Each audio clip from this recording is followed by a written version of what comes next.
Hello, everyone. Welcome to the Parkinson's Foundation program, What You and Your Family Should Know About Parkinson's. I'm Sarah Osborne, Program Manager for the West Region of the Parkinson's Foundation. So I'm tuning in from LA County. We warmly welcome you to the program. You're not alone. Your Parkinson's community is here with you today. So we're going to open up the chat for a minute here, and we'd love for you to go ahead and write and tell us where you're tuning in from. So Bakersfield, Visalia, Lancaster. And also go ahead and tell us if this is your first live online program.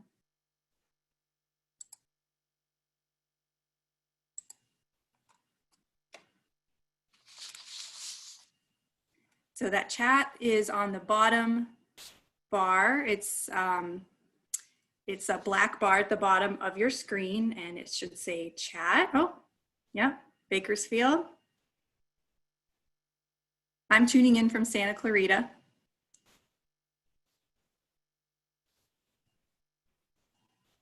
Great. So first off, before we even get started with the program, I want to thank our sponsors. We have several generous sponsors today. Our presenting is Medtronic. Thank you, Medtronic. She is actually on the call today. We also have Kiowa Kern, and we have Adamas, Acadia, Boston Scientific, MERS, and we also want to thank our event partner, the Parkinson Support Group of Bakersfield. So this is my reason for being with the Parkinson's Foundation. That is my brother there on the left, John. He has young onset Parkinson's disease. He was diagnosed about 8 years ago. And this is my father on the right, and this is them doing their very first moving day walk about 5 years ago. So the mission of the Parkinson's Foundation is to make lives better for people living with Parkinson's disease today until there is a tomorrow without the disease. So in everything we do, we build on the energy, experience, and passion of our global Parkinson's community. And we fulfill our mission through what we call our 3 pillars. So helping people with Parkinson's to access better care by funding and doing research, and through education and empowerment. So show of hands or write in the chat, how many of you have our Aware and Care Hospital Safety Kit? How many of you have seen that and know what that is?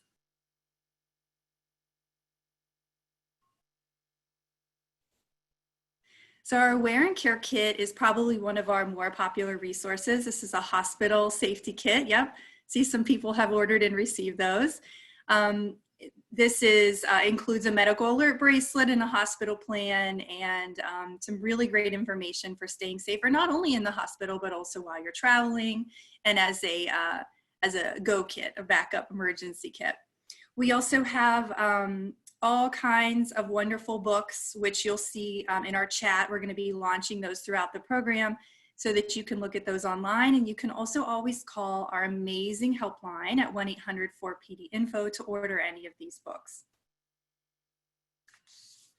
Another initiative that we have is our Centers of Excellence program. And this is a global network, only 47 in the entire world, who have met the very highest standards in care.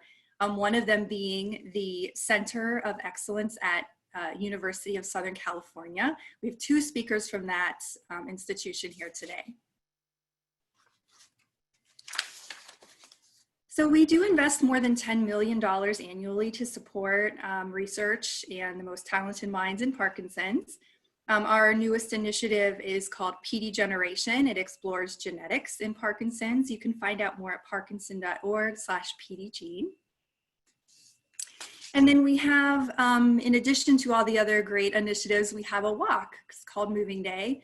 It's really fun. We do have one in LA. It's on November 16th. You'll see Bernice Dedig. If you can give a wave, Bernice, or can see her there.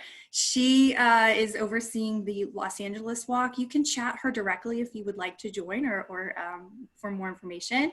Also, we have one in Fresno. So for some of our people who are up in the Visalia and North areas, Jenna Lennon is your contact for that, and that is in the spring.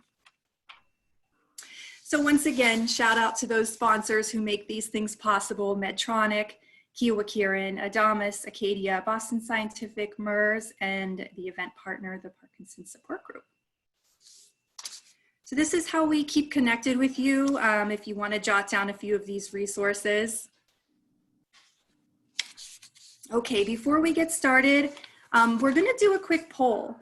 I think these are really fun. So we're going to ask you, what is your connection to Parkinson's disease?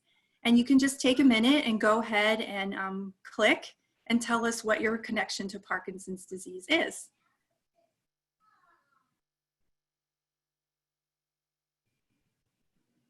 Great, some answers coming in.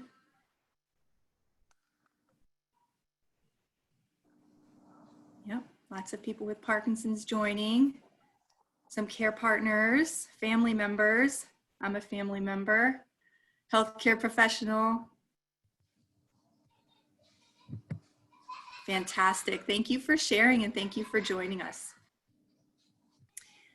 Okay, so what I'm going to do now is I'm going to do a very brief overview of Parkinson's. So this is what we call our PD 101, a little Kickstarter to the program before I hand it off to the actual experts that we have on the call today. So we're going to just start by talking about what is Parkinson's. So it is a progressive neurodegenerative disorder, and it is characterized by its impact on movement, and it also has many non-motor symptoms. So symptoms can be treated and managed. Who gets Parkinson's disease? Men and women get diagnosed almost equally. Men are a little slightly more likely to be diagnosed, and most people are around the age of 60 or older. Some, like my brother, are a little younger. Those are called young onset Parkinson's disease. And we have about 1 million people estimated in the US right now to have Parkinson's, but that number is expected to increase substantially over the next couple decades due to the aging population. So what causes Parkinson's disease? The short answer is that we don't know yet. We are actively researching this information. About 85% of Parkinson's is considered to be idiopathic, which means that there's no known cause, and roughly 15% or so is thought to have a genetic component. There's also some factors like occupation, exposure to certain chemicals, and so forth that are thought to be linked to Parkinson's disease. So how do you know if you have Parkinson's?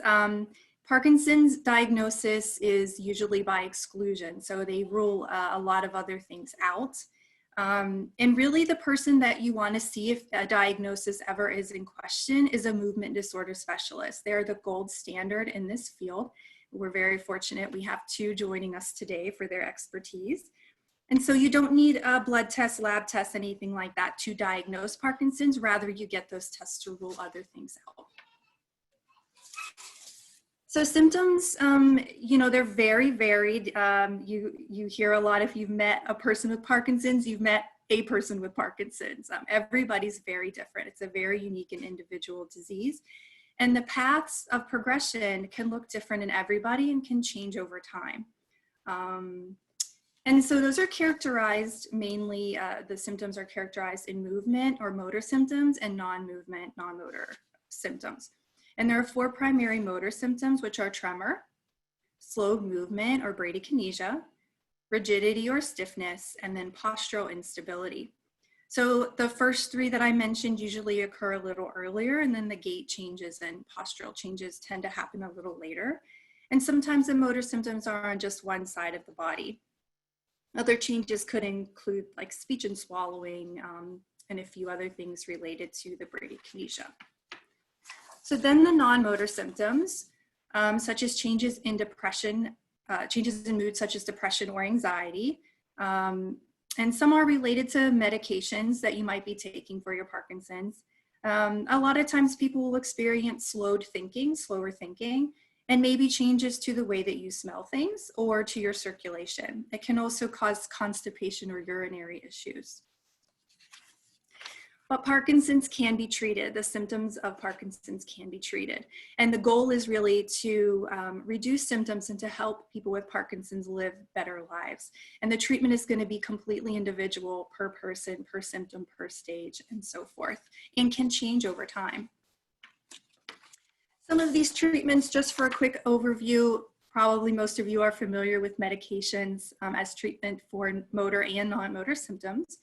There's also surgical options, such as the deep brain stimulation procedure. There's ablative surgery. There's a pump for the medication. And surgery is a very personal decision. We're going to talk more about that today. Another big treatment is exercise. Exercise is one of the best treatments, just as important as medication or surgical options. It helps with sleep, stress, energy, self-esteem, relaxation. There's almost no downside to it. Maybe some soreness would be the side effect. Highly encouraged. And then there's also therapy. There's physical, occupational, speech and swallowing therapies that can be coordinated through your movement disorder specialist or neurologist. There is a lot of research that shows that people who have a comprehensive approach to their care do much better, have a better quality of life over time.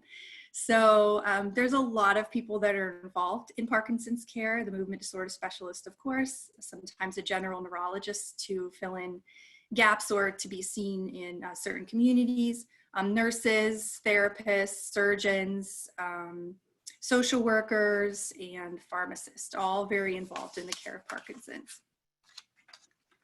And of course, we couldn't talk about Parkinson's care without talking about the family. It's not just the patient that gets the diagnosis, it is the whole family. So that the person who is caring for the person with Parkinson's plays a huge role. And it's important that they also have support through social work, support groups, and through organizations like the Parkinson's Foundation. Okay, so that concludes the Parkinson's 101. Thank you for bearing with me for that. And I'm going to go ahead now and stop sharing my slides and hand it over to Dr. Giselle Petzinger. Good morning, everyone. Let me just get organized here. While she's sharing her screen, I'm going to introduce her. She is a board-certified neurologist specializing in the care of patients with Parkinson's. She divides her time between clinical care and patients, and laboratory research. And the primary focus of her research is to better understand how to promote brain repair following injury and translate these findings into new therapeutic treatments. So you will also find her office details in the chat. And with that, I will hand it over. Excellent. Thank you so much, Sarah. Well, good morning, everybody. Thank you for joining us on Zoom. We're delighted to be able to participate with the Bakersfield group, Parkinson's group there. And what I'm going to do this morning is talk about one aspect of Parkinson's that Sarah touched upon on her introduction, and that is exercise. And I think one of the things that I'm hoping to do is also kind of share with you some of the research that's going on with exercise, because I think everyone now is pretty much, convinced that exercise is helpful. So I don't think we needed to kind of go on about that too much, but I do really want to share how we can use exercise to understand repair mechanisms, and importantly, why understanding these mechanisms may help us identify new therapeutics. So with that, let me keep going forward. I'm going to just say one other thing. The work that I'm about to talk about has been supported by several different groups. The DoD, which is Department of Defense, the Parkinson's Foundation, who's helping us sponsor this event, and then the Roberto Gonzalez Family Foundation as well.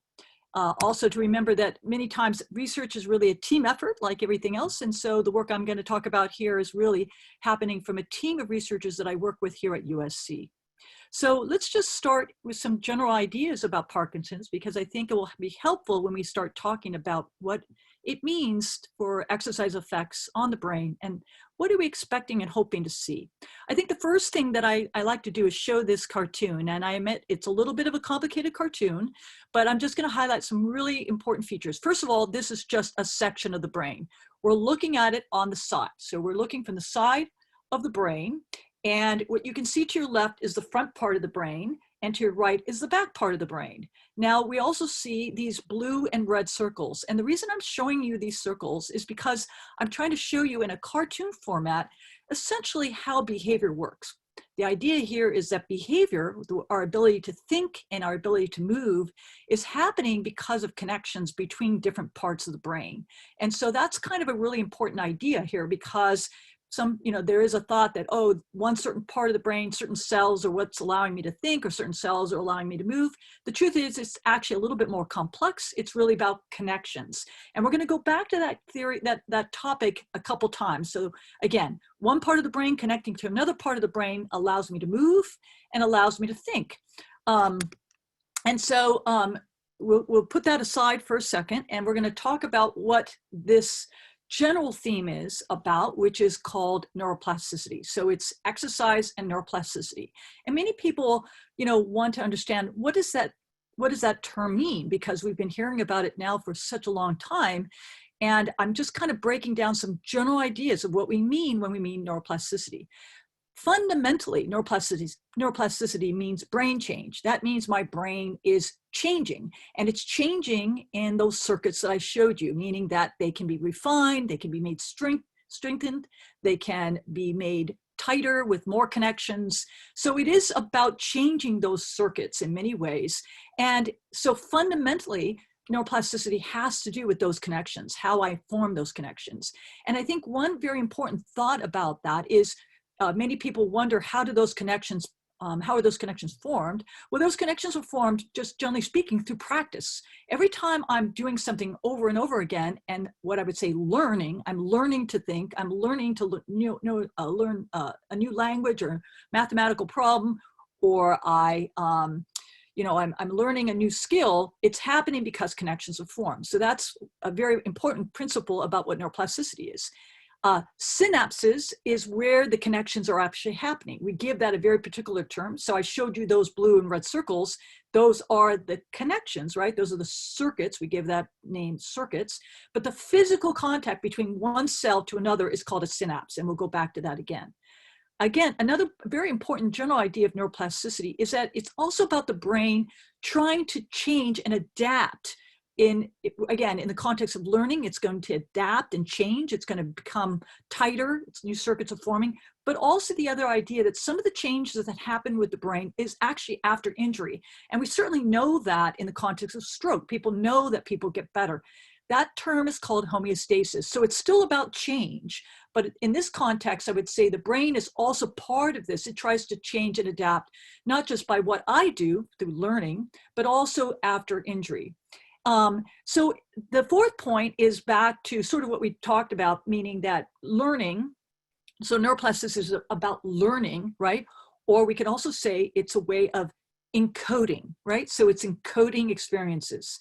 So pulling that together again. Remember, I'm showing you circuits or connections in the brain in blue and red. I told you that those things have to develop. So you aren't born with all these connections, you form them. And you form them through experiences that can be learning languages, for example, or also learning new ways to move. So riding bikes, learning to swim, all those things are being encoded as new experiences. Okay, so we have a working template of what neuroplasticity means. And again, this term, I should mention, has been around for a while in the neuroscience field, but it kind of came back as a resurgence back probably in the late 1980s, early 90s in the decade of the brain, when we began to appreciate that even the adult brain is constantly changing. So neuroplasticity is something that exists through our life, number one, and number two, it exists even in the context of injury. So it doesn't stop suddenly because I have Alzheimer's. It doesn't stop suddenly because I have Parkinson's disease. It may be different, there may be slight differences, but you're constantly able to change your brain from everything I just said, okay? So why do I care about that message? Because it's getting to that very last point, The very last point is that even the brain that has been hurt, let's say, or compromised in some way, has the ability to change. And we know that. Again, we have many examples of people recovering from things, for example, like even traumatic brain injury. In this context, though, we're going to be talking about Parkinson's disease. And the reason that's so fundamentally important is because we certainly recognize in Parkinson's disease, by the time we're diagnosing it, there's changes that have happened. We know that, right? There's some dopamine loss. We know that there's some circuit changes. So we're talking about a brain that has changed in the context of Parkinson's disease. But despite that, the idea that that brain can still encode, it can still learn to do things, and it can still learn to repair. And so in understanding that, the fundamental mechanisms of that is what helps us understand new directions to take for therapeutics.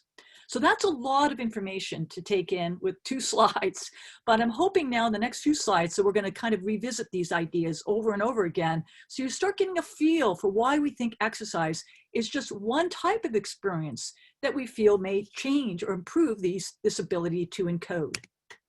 So let's just start with behavior, because at the end of the day, I could be talking about mechanisms up the wazoo, but if there's no behavioral change, who cares, right? Yeah, I mean, you may have a change in the brain circuit, but if I'm not feeling that, does it really matter? And that's a reasonable point. I think that's true for all research.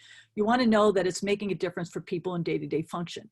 Well, fortunately for us, we have quite a bit of data on that. And I think many of you have experienced that. And I haven't even showed all the different types of exercises that are out there.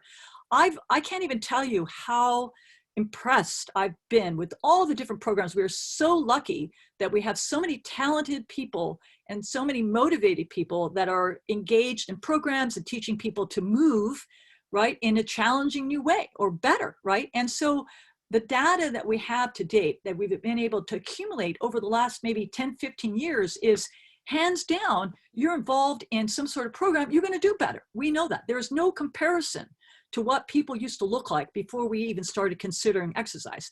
And keep in mind, I think this is really important to realize that maybe up to about 15, 20 years ago, we weren't talking exercise at all. They literally thought that it was irrelevant, that it made no difference. All we needed to do was give you pills. Now we realize that's not true at all because of what I just said. We're understanding more and more that exactly what I said. If I get engaged in things, I can learn to do things, even if I have Parkinson's disease, and I can certainly learn to do it better. And so again, we get evidence of gait and balance better, fluidity better, fatigue is better. So all these things are telling us that there is something happening in the brain that's allowing people to get better with particularly movement. Now, the other thing that we're also trying to address, and I'm going to talk a little bit very briefly about some studies that we're doing here, again, supported by Parkinson Foundation and the DoD, is another question which has to do with exercise and brain function. Okay, thinking in particular. So most of the data is on movement. Most of the data we have with exercise is my ability to move better. And believe me, that is huge because gait and balance, as you've heard, is a big issue for Parkinson's disease. So that's important. But another really important big ticket item has to do with thinking. I'm just talking about one type of exercise, and we'll get back to other types of exercise in a second. But one of the things that we began to look at was what's called aerobic exercise. And by aerobic, that means getting your heart rate up, working hard enough that you're breaking a sweat and you might feel a little short of breath. Let's put it this way. More importantly, you may have a difficulty carrying on the conversation. You're not having heart palpitations. You're not having a heart attack here. You're just working hard enough so that you're feeling some effort. We were interested in looking to see whether or not there was some connection between this type of practice and thinking, okay? And I'll show you those thinking circuits in a second. We were looking at about 48 individuals. We actually took 48 individuals from the Southern California area that we knew were exercising regularly. And what did we do? We basically asked some very sort of simple questions. The first question we asked was, are they fit? They're exercising really hard. That means they should have some level of fitness. And oftentimes when we talk about aerobic exercise, getting your heart rate up, we see that as improvements in what? Cardiovascular fitness. So the question we asked was there any relationship between that and thinking? And so the bottom line is that here's the brain, again, in another cartoon picture, and I'm showing you different types of thinking issues that we see with Parkinson's disease. There are essentially issues with attention, processing, I'm listing them all here, executive function, memory, two parts of memory, learning and recall, and visual spatial function. And what we were able to show with the small study was that there was indeed some association, fairly strong, with three particular domains. One was visual spatial, the other one was memory, and the last one was executive function. And an executive function, I would say, is sort of like your desktop. Executive function is sort of like your CEO of the brain, my ability to plan and process my day. We have data that supports that this is strongly associated with these three domains. And this is a paper that's now being submitted and being hopefully will be out for publication soon that we can share as well. Okay, so that's the behavior, and I apologize for kind of rushing through that, but what's the take-home point so far? Let's catch up. Well, let's see. We have clear data. We have nice data that exercise is helpful for motor movement. You guys have all experienced that as well. I've told you that the other part of Parkinson's is thinking issues, right? And I'm telling you that there are a number of studies that are coming out, including our work, that is beginning to show, yes, that exercise and perhaps certain types of exercise, aerobic exercise is one example, may have some impact even on thinking. So that's good to know as well. Okay, so now let's get down into the weeds and let's see if we can figure out mechanistically what may be causing changes in the brain. Does it cause a change in the brain, right? Because that's what I was telling you we're hoping to see. So I can look at exercise effects and changes in the brain in two ways, right? One way is the connections that I just talked to you about, right? The brain connections. And remember, I told you that brain connections form, another word, circuits. That is one part of the brain connecting with another part of the brain. And when they connect up, that particular part is called a synapse. So we're going to look at the data for that, okay? The other aspect of connections can actually be kind of followed, if you will, by blood flow, meaning blood moves to areas of the brain that are being activated, right? So a way for me to kind of look at brain connections is looking at where blood is flowing. Does blood flow change? Is it being distributed in a different way in the brain because of the way I exercise? So these are really important questions because, again, I want to know, yes, behaviors improve, but what's happening at the level of the brain in Parkinson's disease? Okay, well, I'm just showing you a quick cartoon here, because what I wanted to point out something that you may know, but for those of you who don't, there's different ways that we can do research in Parkinson's disease. And one very important way is using animal models. We've been very blessed in the field of Parkinson's to be able to have animal models because, believe it or not, there are many diseases that have no animal model. That means there's no way to look at detailed mechanism because obviously you can't do that easily in a human. But in an animal, we can absolutely do that. And we use mouse and rodent models of Parkinson's. And all I'm showing you here, again, in a very brief sort of picture, is two animals that are actually running on a treadmill. They are Parkinsonian animals. And we study exercise and understand brain mechanisms by looking at animal brains after exercise. So these are Parkinsonian animals that have been put through the paces of an exercise program. It's about a 6 to 8 week treadmill exercise every day with weekends off. And basically what we've been able to demonstrate, these are old papers now. Look at all the way back now, guys. Gosh golly, right? Time flies. 2004, 2007. These were papers that were published looking at animal models, some of the first papers that came out to show that even animals that were already Parkinsonian, they were established Parkinsonian animals, right? They've had Parkinson's for a while now. We put them on a treadmill, and what we were able to show was that they got a lot better. What you can see in red is the exercise and no exercise group. What that means is we would check every week how they did on a rotarod. So that they would run, and then we would put them on this little rotarod, which was sort of like a Canadian logger thing. You would have to stand on that log and kind of balance and see how they did. And what you can see there is a clear distinction happening between Parkinsonian animals that are exercising versus no exercising. So we saw a lot of different types of improvements. We published other types of motor movement improvements that we saw. A lot of what we talked about with humans, which is they're better balanced, which is awesome. Okay, but what does it mean in terms of brain change? One of the things I'm just going to highlight, and again, I apologize, lots of information here, is many people out of the gates want to know what happens to my dopamine. And one of the things that I wanted to show you here is an image, and I'm going to walk you through this image, what it means. But basically, the take-home point before I show you this image is that exercise absolutely changes the availability of my dopamine. It makes it more accessible. It doesn't necessarily make more of it. There's not more of it around, but it makes it accessible because, for one thing, it releases it better. But secondarily, it also increases the area or the target that the dopamine is working on, okay? So and that's called a receptor. So I'm showing you a picture, 3 slides here, 3 sections. What we've done here, if you can follow this for a second, is if I have an animal staring at you with the nose looking right at you, what we're doing is we're taking a slice through the brain, and I'm looking deep into the brain, and what you're seeing staring at you, what looks like eyeballs, is really the basal ganglia. So it's part of the motor circuit. It allows me to move, and it's connected to other parts of the brain. But what you can see there in red are the receptors for dopamine. So there's a lot of receptors on that circuit, and that's what you see in bright red orange, okay? What happens when we make animals Parkinsonian is not only does dopamine levels drop, but you can also see that the receptors also start dropping out. So it's not just about not having enough dopamine. Some of the receptors that are normally in that circuit in the deep part of the brain is also missing. What we see though after exercise, so that's the MPTP, that's our model. MPTP is the model of Parkinson's. When I say MPTP, that's what I'm talking about. So MPTP plus exercise means that it is an animal that has gone through about the 6 to 8 weeks of exercise. And what we see there is improvement in the dopamine itself. So there is improvement in dopamine availability. And again, these are pictures representing my ability to, so I'm tagging the dopamine receptors with a ligand that has a color.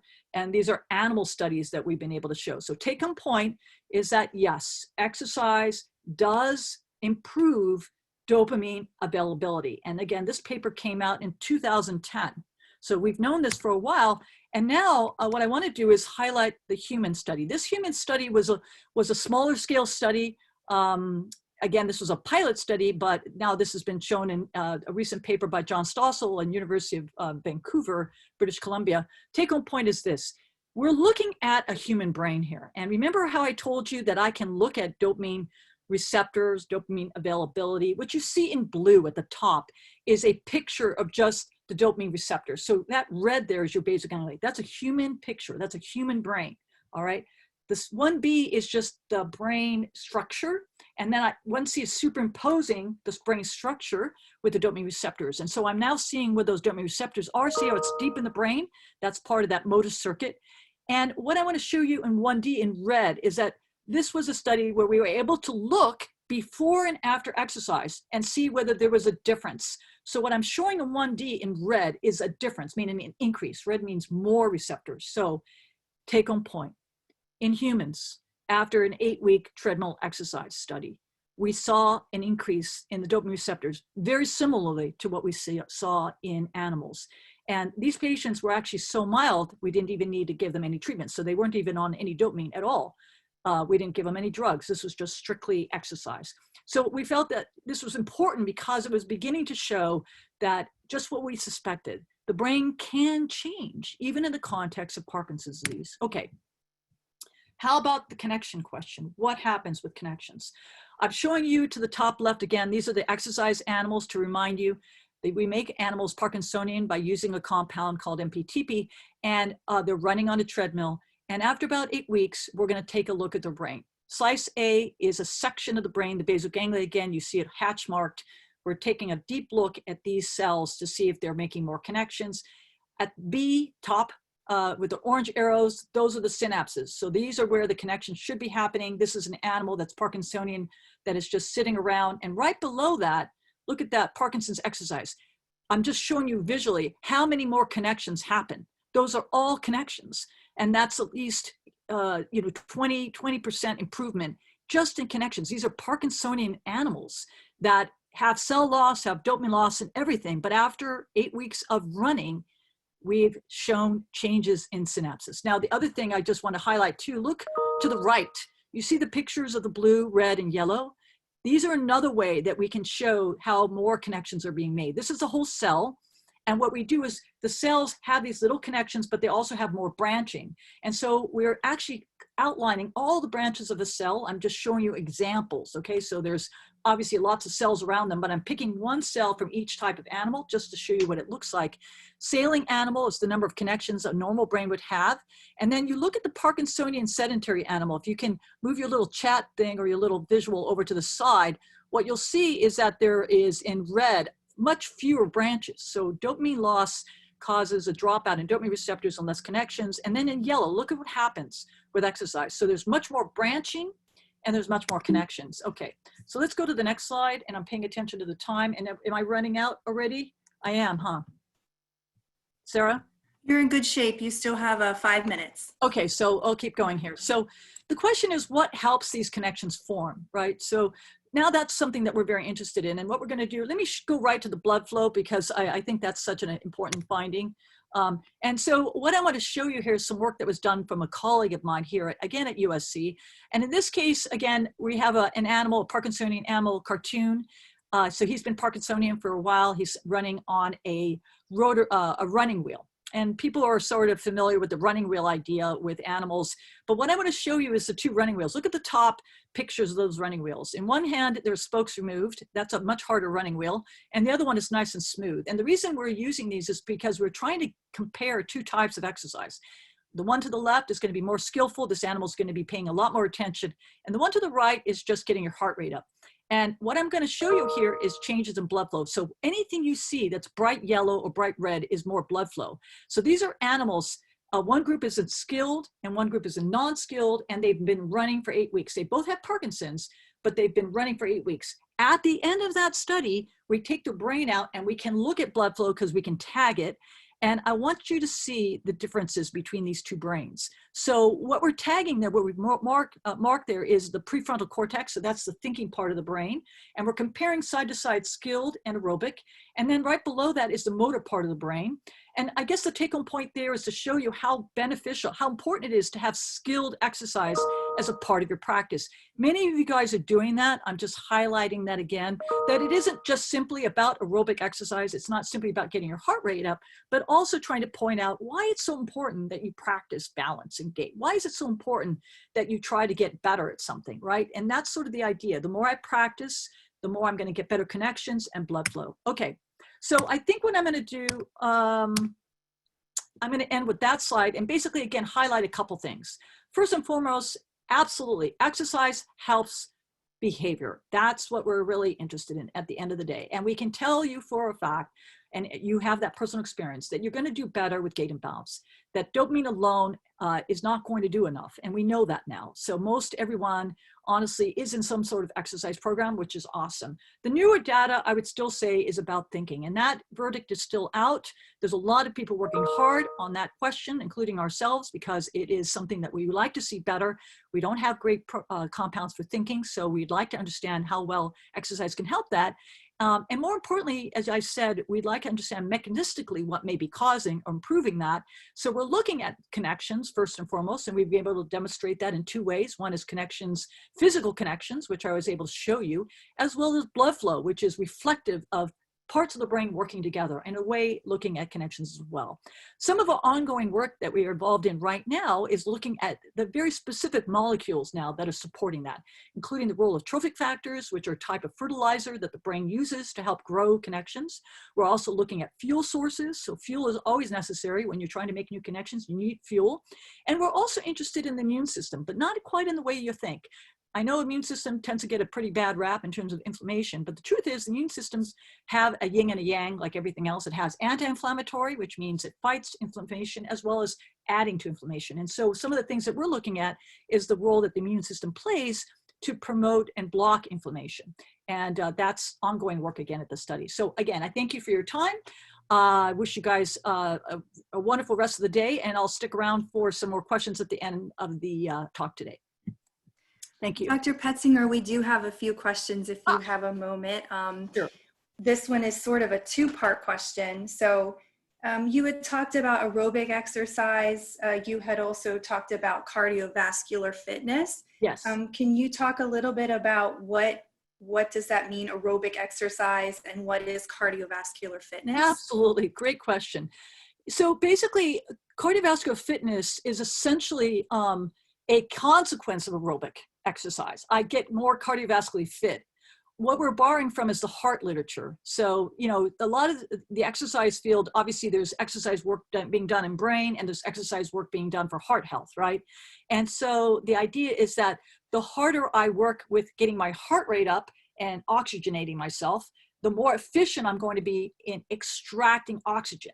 So cardiovascular fitness is a way that is telling us about how well you're extracting oxygen from your blood. There's different ways for us to measure that. Some are more sophisticated than others. But so cardiovascular fitness is a reflection of that efficiency. You get there, you have higher cardiovascular fitness when you work out aerobically. Aerobically is all about target heart rate. You often hear, maybe your physical therapist or your trainer going, how hard are you working? You want to get up to 80% or 75% of your target heart rate. I like to tell people what that feels like is basically working out at a level where you have maybe a hard time carrying on a conversation, right? You're not short of breath, but it's hard to maintain a conversation. That would be getting your heart rate up about to that level. And I think the other point that I want to bring up just quickly is that there is some general guidelines about how long people should be doing some aspect of aerobic exercise. People talk about maybe 150 minutes a week of aerobic exercise in general. And that's, again, focused on that type of exercise. And there is certainly data that is helping the brain as well. Thank you so much. And if people have more questions for Dr. Petzinger, please go ahead and submit those to Danielle in the chat. And then after all the speakers have gone, we'll circle back and follow up with a few more questions. So thank you, Dr. Petzinger. Excellent. Absolutely. All right. So now we're going to go ahead and we're going to use some of what we just learned from Dr. Petzinger, and we're going to get moving. Sheena Temple is here with us today. She is the founder and manager of High Desert Personal Training. Hi. She's lived in Ridgecrest since 2006 when the Marine Corps brought her family to the area. She's ACE certified as a personal trainer. She's certified in silver sneakers. And she also provides free fitness classes at the Ridgecrest Regional Hospital, as well as being a rock steady coach. So you will find her contact details here launched in the chat. And with that, welcome, Sheena. I'll hand it off to you. Hi, thank you. Hi, everybody. I'm excited to be here and show you a little bit. I know I only have about 10 minutes. Typical rock steady boxing class is about an hour, and we cover lots of different areas such as postural correction. We talked about that sort of forward leaning, the kyphosis, where we start doing that. We spend a lot of time correcting that, as well as balance. So we'll be doing, step over cones, that kind of thing. Practicing bigger movements. We want big steps, big movements. We want a big voice. So at the very end, we all huddle together, whether it's virtual or in person, and we do a fun little chant and encourage people to do that voice projection. The great thing about boxing is it's non-contact, and we keep it low impact as well. So that way you can get your heart rate up and you can keep moving without having any issues with the joints or any pressure on that. So I'll just go a little bit. So basically, if we're going to be sitting in our chair for extra safety today, we would start with a warm-up. So we'd want to do a little bit of a marching in place. So trying to bring those knees up, and you're going to start pumping your arms.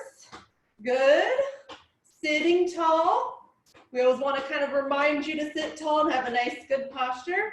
Have water nearby, breathing through it. Good, so we're gonna just reach across now, reaching across, loosening up our joints, loosening up our shoulders. Very good, and now we're gonna take it into a reach up. So reach all the way up, waking up those muscles. Very good, I love it, great.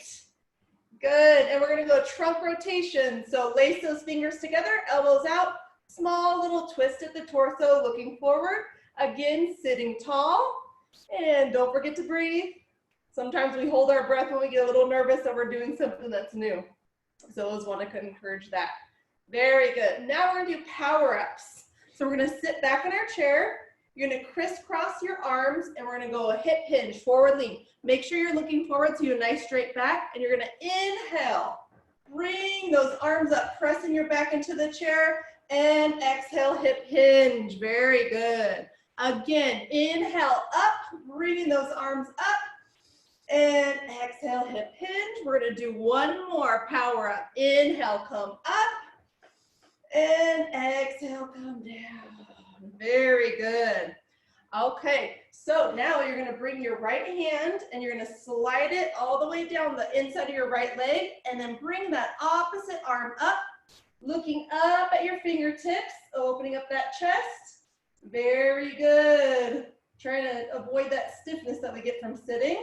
We're gonna switch, so gently slide that up. Left arm all the way down, bringing the opposite arm up, looking up at the fingertips. Very good. All right, gently slide it up. Sometimes we'll do things for small motor skills in person, like putting pennies into a water bottle. But since we don't have any equipment today, we're gonna practice by bringing our individual fingertips and touching our thumb at a time, and then we're gonna just try and do a little bit faster. Just challenge yourself, good. Nice, a little bit faster. 2 more. Last one, good. It's not always about physical, we got to work the mental as well. Okay, so for boxing and why it's so effective is you're really having to think, that mind-body-muscle connection, you're having to think. So you want your hands always at home base, okay? So here, if you have one hand in motion, the other one is at home base. So we're gonna just practice a simple little circuit of punching today. So we're gonna go double jab on one side, single, okay? Double, double, single. One hand at home base. Double, double, single. A little bit faster. Double, double, single. Double, double, single. Very good. Double, double, single. 3 more. Double, double, single. 1 more. Double, double, single. And we're gonna switch. Double on the other side and go. Double, double, single. One hand at home base the whole time. Watching that form. Double, double, single. Speed it up a little bit. Double, double, single. Last 2. Double, double, single. Double, double, single. Good, nice. All right, so one hand here, and we're gonna do a cross body punch and a cross body punch. Keeping that core nice and engaged, so we're not leaning forward. We're sitting tall, drawing in that belly button, hands at home base, and cross, cross, cross, cross. A little bit faster. Cross, cross. Good, cross, cross. We're gonna go double both sides. Double, double, double, double. Keep going. Double, double. Double, double, good, double, double, challenge yourself, double, double, keep going, double, double, double, double, nice. We're gonna take it back into power-ups. Work with those posture and catch our breath a little bit. So crisscross, looking forward, and we're gonna lean back, inhale. Good, and exhale. 1 more, inhale up. Good, and exhale down. So since we're sitting in our chair, we can still practice our big steps. I want you concentrating on lifting and stepping out that leg and bringing it back to center. So lift, step out like you're stepping over a curb and back. You're stepping to get into a car and back over the grandkids' toys and back. Good, keep going. Big movements, big movements. We don't want to see the shuffling and the small little steps. That's how falls happen. So we do a lot of practicing with our big steps and our big movements. Good. Take it back into marching. Keep that heart rate up a little bit. Like the doctor was talking about, we want to keep that heart rate up a little bit. We want you to still be able to talk and have a conversation. Okay, and take a break as you need. And we're going to go back into reach across. Reach all the way across. Reach. Good. Keep going. Reach. Reach. Reach. We're going to work our core a little bit. Core stability is also important. So we're going to inhale, bring our arms all the way up, and then exhale, round that back, crunch that belly button into the spine and bring one leg up. We're going to inhale up, elongate that spine, exhale, crunch, bringing that other knee in. So we're going to alternate. Inhale and exhale, crunch. Good. Inhale up, exhale, crunch. 2 more each side. Inhale up.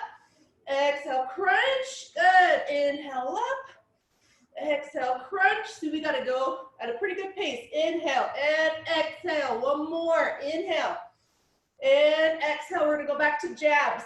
Hands where? At home base, right here. We're going to go single jabs, nice and fast, and go jab, jab, jab. Good. Jab, jab. Keep going. Jab, jab, jab. A little bit faster. Jab it out. Jab it out. Core tight. 1 hand at home base, breathing through it.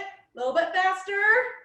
Good. And 5, 4, 3, 2, and 1. Nice. Catching your breath. Going back to our small motor skills. 1 finger touching the thumb at a time and go. Breathe while you're doing this. Nice deep breathing. Good. A little bit faster. Good job, guys. Good. Okay, and then we get a little bit more in depth with our combos. So hands at home base. This time we're just gonna go jab here, and then we're gonna take it into a hook, okay? So hands at home base, we're gonna go jab, hook, jab, hook. Keep going, jab, hook. 3 more, jab, hook, jab, hook. Last one, jab, and hook. Opposite side, jabbing on this side, hooking on this side. Ready? And go. Jab, hook, jab, hook, jab, hook. Good job. Last 2. Nice. That gets your energy out, doesn't it? Let's march it out. Catch your breath. Breathing through. Good. All right. You guys are doing awesome. How are we feeling? Good? Good. Thumbs up? Thumbs up? All right. How am I looking on time? I'm not sure. I think we have about 1 more minute or so. Oh, 1 more minute. Okay, so we're going to go just into nice deep breathing. We do imagine about 40 minutes of that after our warm up, and then we go into a nice cool down. So let's go ahead and sit back in our chair. We're going to go what it's called a breaststroke, but you're going to bring your arms up when you do a nice big inhale through the nose, and then exhale, circle back. 1 more. Nice big inhale. Good, and exhale, bring it back. We're gonna take it into shoulder circles, so sitting tall. You're gonna inhale, bringing your shoulders forward and up, and then you're gonna exhale, bring them back and down.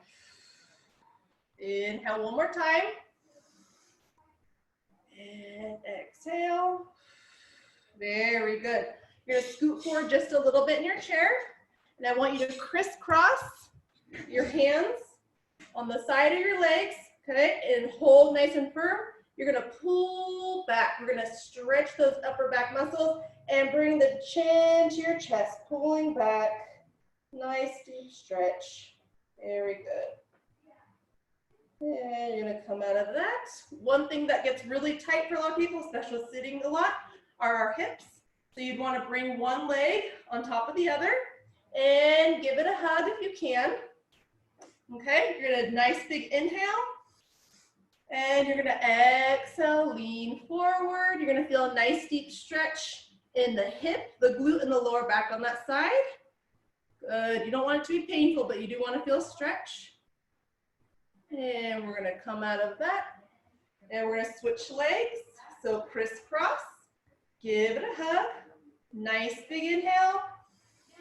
And exhale, lean forward. Feeling that nice deep stretch in the glute, the hip, and the lower back. Very good. Coming out of that. 1 nice deep breath. So we're going to bring our arms down to the side, palms facing up. Nice big inhale. Full inhale, bring your arms up. Good. And full exhale, palms down. Let it all go. Very good. Thank you guys for participating. I appreciate it. Thank you so much. And you did say that your programs are all online right now, yeah? Yes, we do have. Great. All of our classes are via Zoom, so yes. Fantastic. Okay, and so thank you, Sheena. Her contact information is in chat. Thank you. Okay, so next up, we have Dr. Brian Lee. Dr. Brian Lee is a neurosurgeon whose practice is evenly devoted to patient care and lab research. He's conducted extensive research in brain-machine interfaces and has contributed to numerous international publications. Dr. Lee performs deep brain stimulation, otherwise called DBS, surgery, a treatment for motor symptoms of Parkinson's disease. You will also find his office details in the chat. Welcome, Dr. Lee. Great. Well, everybody can see my screen okay? Yes? Fantastic. All right. Well, thank you so much for inviting me to speak at this meeting. I'm really excited to share a little bit more about surgical options for deep brain stimulation. All right. So here you can see a patient who has fairly severe Parkinson's disease. And you can see he has all the signs and symptoms, including rigidity. He has obviously a really severe tremor. And this patient is currently on medications. He's taken medications, and this is his best state that he can have. So he has severe dyskinesias, he has severe uncontrolled movements, and it's very difficult to live like this. And so when this patient saw me, he came to talk to me about deep brain stimulation and what it could afford him and how it could help him. And so this is a after video. Can you put your hands down? Okay. All right, can you go ahead and stand up? That's okay. Go ahead and sit down again. All right, can you tap your feet? So you can see that he actually did significantly better after the surgery. Now I'll start this presentation by saying that not everybody needs deep brain stimulation. In fact, approximately 5 to 10% of patients will need DBS, while 90% of patients may not end up ever needing deep brain stimulation or surgery, and their symptoms will be controlled by medication alone. However, for those patients, that 5 to 10%, DBS can dramatically change how you control your symptoms. So Parkinson's disease, as Sarah described earlier, has the 3 cardinal signs, including stiffness, slowness, and resting tremor. But it also has other types of issues, such as dyskinesias, which are the movements that are caused by too much medication. You can also have dystonia and also difficulty with walking, such as shuffling or freezing of gait. However, Parkinson's disease isn't just a movement disorder. A lot of patients also have depression, anxiety, loss of smell, depression, or constipation, sleep disorders, incontinence, and memory problems as well. Unfortunately, these symptoms are not very well controlled by DBS, and unfortunately, they're not well controlled with medication as well.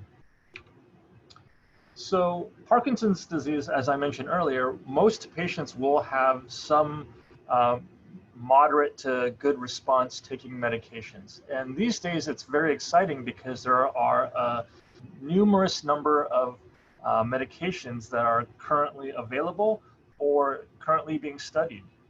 However, the gold standard is levodopa, also known as Synaptic.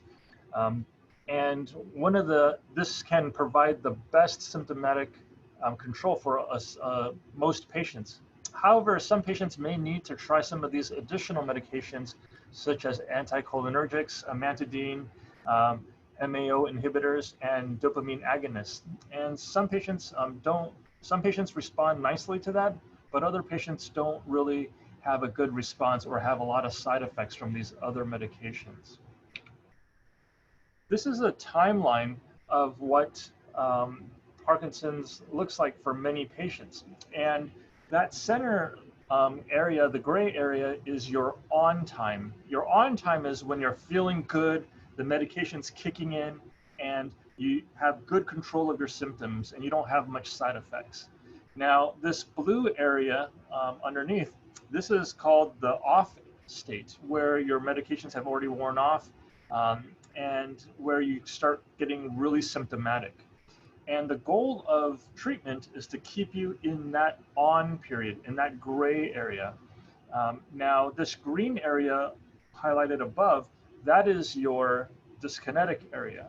And this can happen when you take too much medication.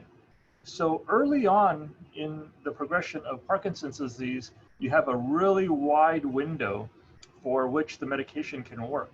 And so you take some medication, you take some Synaptic, and you can be on for several hours, you feel really good. And as you start coming downwards to the off state, you can take another dose of medication and you can get back into that on state.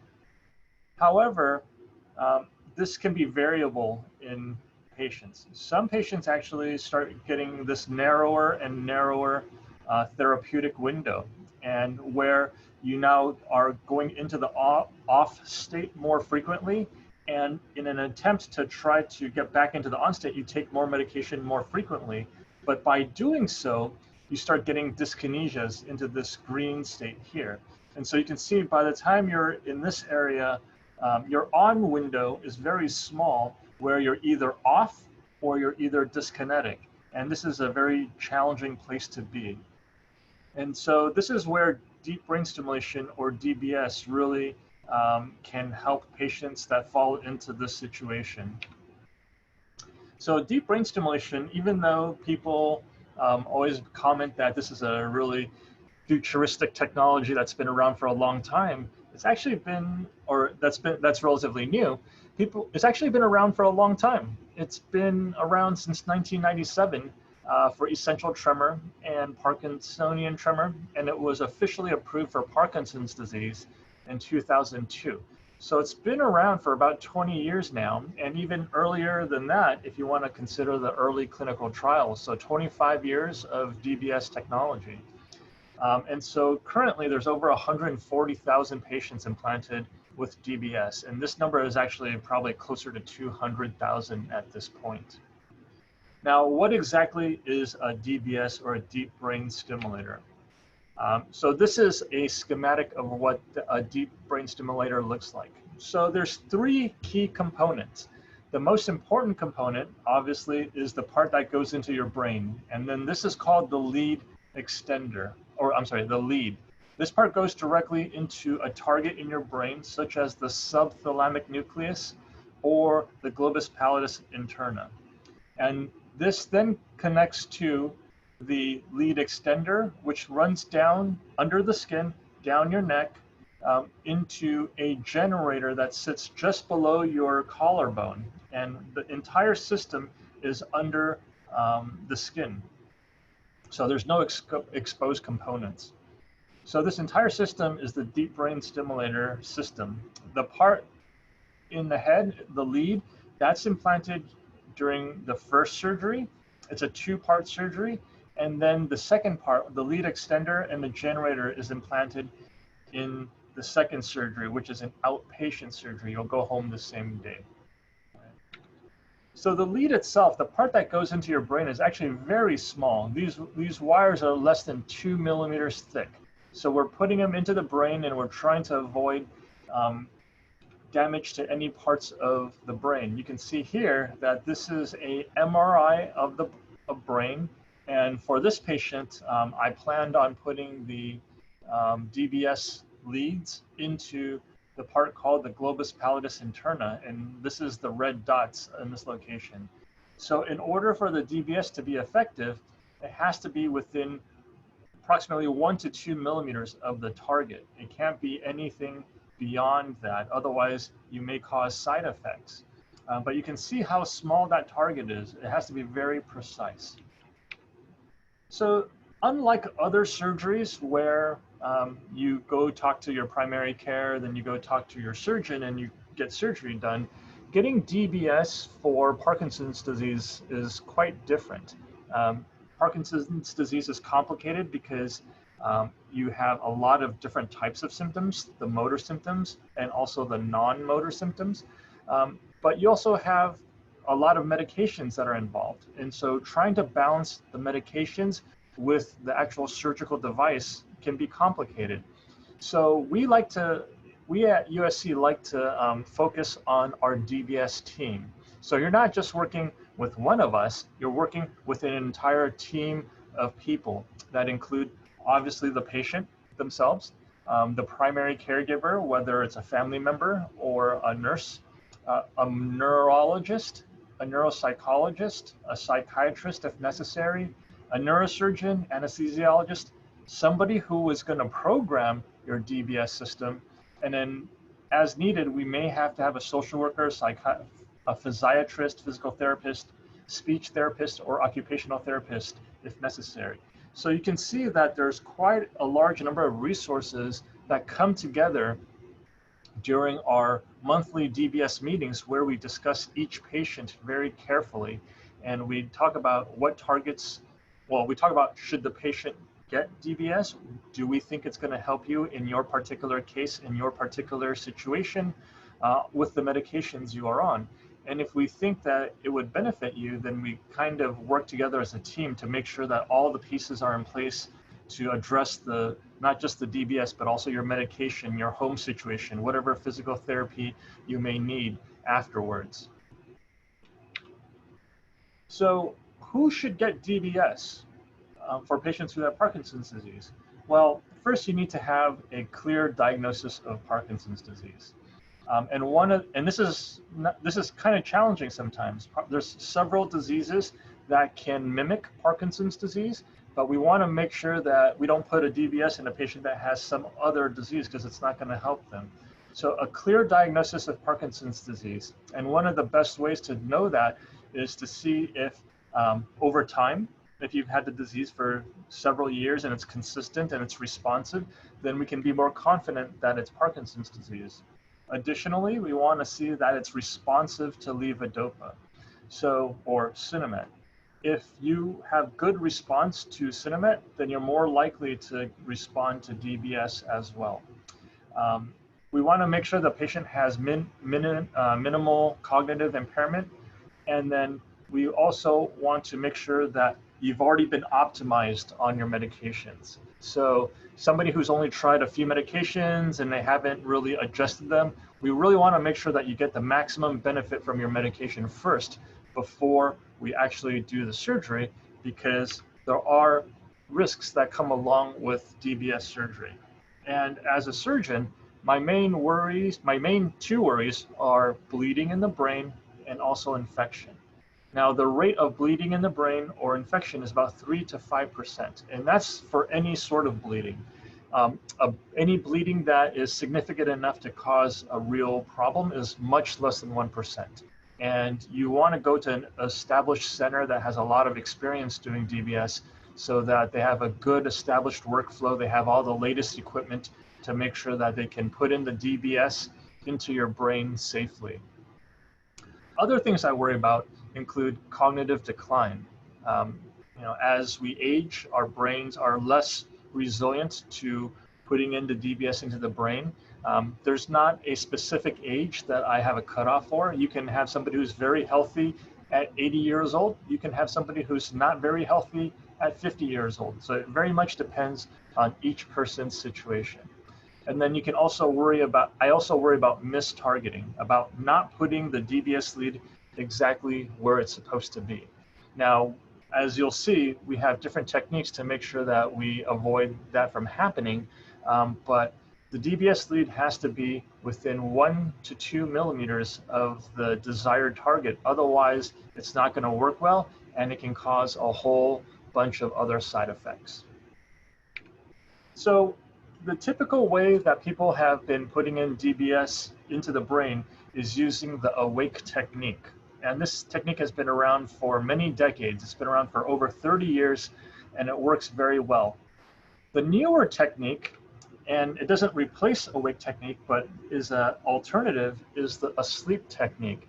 In this technique, we actually do the entire surgery inside the MRI scanner, and we have you completely asleep, okay? And there's some patients that may benefit from this asleep technique. So let's go over the awake technique first. In the awake technique, we use a frame, which is this picture here, this scary looking contraption, which is not that scary actually. And we use microelectrodes to record the brain cells so that we know that we are exactly where we want to be, all right? In the asleep technique, we actually do the entire surgery inside the MRI scanner, and I'll show you some photos of that. So during awake surgery, we have you awake. This is the gold standard, and we're able to get sub-millimeter accuracy with this technique. We use this special arc and frame that attaches to your head so that we can figure out exactly where we need to put the DBS lead. We keep you awake so that we can test whether we are in the right spot. We can listen to the cells that would respond to stimulation. But just as importantly, we can also test for side effects. We can actually stimulate the DBS in the brain before it's settled down, and we can stimulate it and make sure that we don't get any inadvertent side effects, such as difficulty with speech, any twitching or movement of the face, or different visual changes. So being able to test for side effects is a good benefit of being able to do the surgery awake. Now, what I do is I actually get an MRI of your brain like this. I then pick the different targets that are identified here in red. And then I also get a special sequence in that MRI to highlight your blood vessels. Your brain is full of blood vessels, and I want to make sure that the DBS lead does not encounter any of these to avoid causing a hemorrhage in the head. We then use a very special stereotactic frame, and it goes through the skin and it attaches to the bone, and it's fixed rigidly to the head. We use lidocaine and other skin numbing medications so that you don't have any discomfort. And so you can see that this gentleman's not in any discomfort. It looks scary, but we try to keep you as comfortable as possible. All right. We then get x-rays to confirm that we're in the proper location. We use x-rays extensively during the awake surgery to make sure that everything is aligned properly. Here's a patient. Here's a picture of a patient. He's kind of twilight. He's not entirely fully awake, but he's kind of drowsy with a little bit of medication. We've numbed up the front part and the back part, and now we're cleaning the top of his head so that we can prepare for the surgery there. At USC, I do the entire surgery inside something called the O-arm, and this is essentially a portable CT scanner so that I can look inside the head to confirm where the DBS leads are going during surgery. Here's another picture of the patient, and you can actually see the patient is awake, talking to the examiner, and he's looking at the screen to try to look at some of the visual cues that we're testing him for. But you can see that the patient can move his arms and he can respond to the person who is examining him. This is called the microelectrode recording system. And with this system, we lower the electrode down into the brain so that we can listen to the different brain cells. And then we can then use X-ray to confirm that the DBS lead is at the target. And you can see it's quite deep in the brain at the subthalamic nucleus. It's quite amazing that technology has allowed us to put electrodes into such specific parts of the brain. Here's an X-ray just to show you again how deep it is and how it has to be perfectly placed in the brain. Now I'm going to move forward to MRI-guided DBS surgery. And using this technique, the patient is entirely asleep.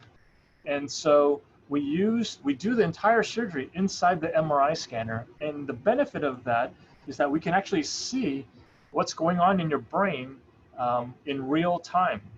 Using the awake technique, I could use an X-ray to see the bone and the other structures, but I couldn't see the brain itself. And in this technique, the patient is under general anesthesia. And this is a big benefit for certain patients. I've talked to many patients who have wanted to do DBS, but they were scared because they had either severe anxiety of being in pins, they had severe tremor, and they were worried about what would happen if they had so much tremor with the pins in place. Some patients have such bad symptoms that they're unable to hold the medication overnight for surgery.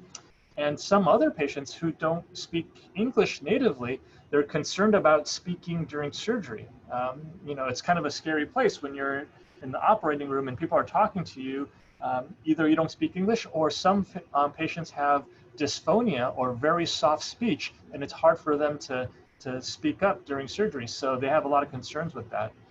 And the final patients that could benefit from a sleep DBS are patients who have severe contractions or dystonia with their Parkinson's disease. Some patients have their head crooked over because of this dystonia in their neck. And by having them asleep, we can relax that into a better position to do the surgery. And just like, here's a picture of the frame that we used during awake DBS. This is the same separate frame that may be used during awake DBS. And during MRI surgery, we actually use this plastic MRI compatible frame. And we actually use the planning software to show exactly where the brain is and then I can plan my target, and I can see in real time where my electrode is. I can see if there's a bleed in the brain, and I can see where the final position of the electrode is when I close the incisions. And then the targeting software can tell me how accurate I am. In this case, you can see that my accuracy is 0.3 millimeters, so less than a millimeter of error. It's very, very accurate using this technique. And here are some photos of what that looks like. We basically have the patient in the MRI scanner. We have a whole team dedicated to this surgery. The patient is asleep so that they don't have to talk or be awake. And when they wake up, the surgery is done. They come out the back side of the MRI scanner, and the entire surgery is done on the back side of their head right here. And we drape the MRI scanner in a sterile field, and then inside the MRI control room, I can plan your surgery. It looks kind of like mission control when they're launching a rocket, right? Because it's just as complicated as that for this type of surgery. And finally, you can see some pictures of what it looks like when we're actually making adjustments on how to get the electrodes into your brain. Here are some pictures showing the two fields, and then this is the top of the head, and the electrodes are going in this direction. So having a sleep DBS has really opened up the DBS surgery to a larger number of patients who otherwise would be afraid or unable to have awake DBS surgery. Now, one question I get a lot is, which one's better? Well, the data shows that they're equivalent in terms of clinical outcomes, and they're also equivalent in terms of infection. So in my view, for a physician or a surgeon who is well-trained in both techniques, they're both excellent techniques. Now, not everybody offers this technique, but here at USC, we're fortunate to have this technology available to us, and we've used it quite successfully. So my recommendation is that it's a personal preference for patients, whether they want to have awake surgery or whether you want to have a sleep surgery. Both are excellent techniques. Both can have really good benefits for the patients. Now, in terms of getting the surgery done, you can see that this is a map of the United States, and there are quite a few centers in the United States that do this sleep technique. But USC, the facility that I'm at, we're the only ones in Southern California that offer a sleep DBS. Otherwise, Stanford and UCSF also offer this as well. So in summary, DBS is an effective treatment for controlling the motor symptoms, not so much the non-motor symptoms of Parkinson's disease. It can also help with dystonia and also essential tremor. And DBS can be placed using the awake technique, which is very good, but it can also be used in the new asleep technique, which is good for certain patients who are anxious, who don't want to speak, or just want to go to sleep, have it done, and wake up. So feel free to call me or email me if you have any questions, and thank you for your attention. Thank you, Dr. Lee. We are going to have a Q&A at the end, but I do have a question for right now. What's the one symptom that people with Parkinson's say improves? And what is the symptom that is probably not going to improve with DBS? So the one symptom that's going to improve, I would say it's going to be the three motor symptoms: the rigidity, the tremor, and the slow movement. I feel those all improve fairly well with DBS. The one symptom that doesn't improve very much, and I tell my patients this a lot, is balance, because I get that question a lot. Balance is not well controlled with medication, and therefore DBS doesn't really help with balance as well. So that's unfortunately something that DBS won't help with. Great, thank you so much, Dr. Lee. Dr. Lee does, of course, practice at USC, but he also comes up to Kern. So his information is in the chat, and of course, feel free to contact him. So thank you. Great, thank you. Okay. So now we have Dr. Hiner. Dr. Hiner attended medical school at Ohio State University and completed his neurology residency at Stanford University. He's a board certified neurologist specializing in the care of patients with movement disorders, and he believes that high quality care must be individualized and addressed in a caring and supportive environment. So Dr. Hiner's research interests include DBS and also genetics and Parkinson's. You will find his contact information in the chat. Welcome, Dr. Hiner. Thanks for having me. Glad to be here. Can you hear me okay? We're all good. Okay, excellent, excellent.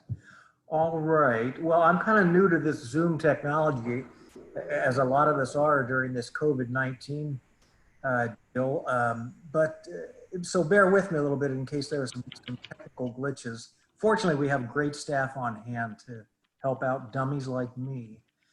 So now I want to run through with you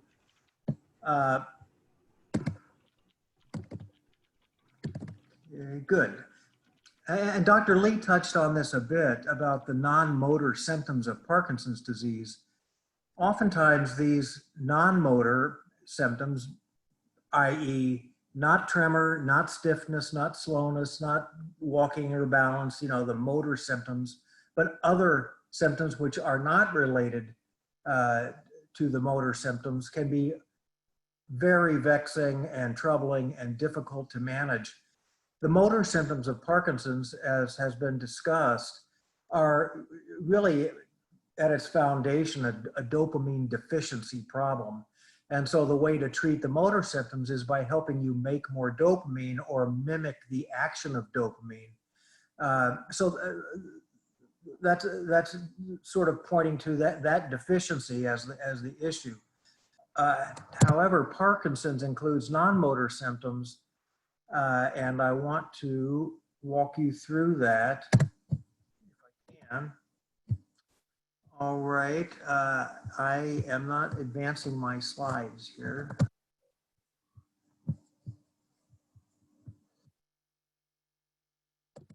Okay, there we go.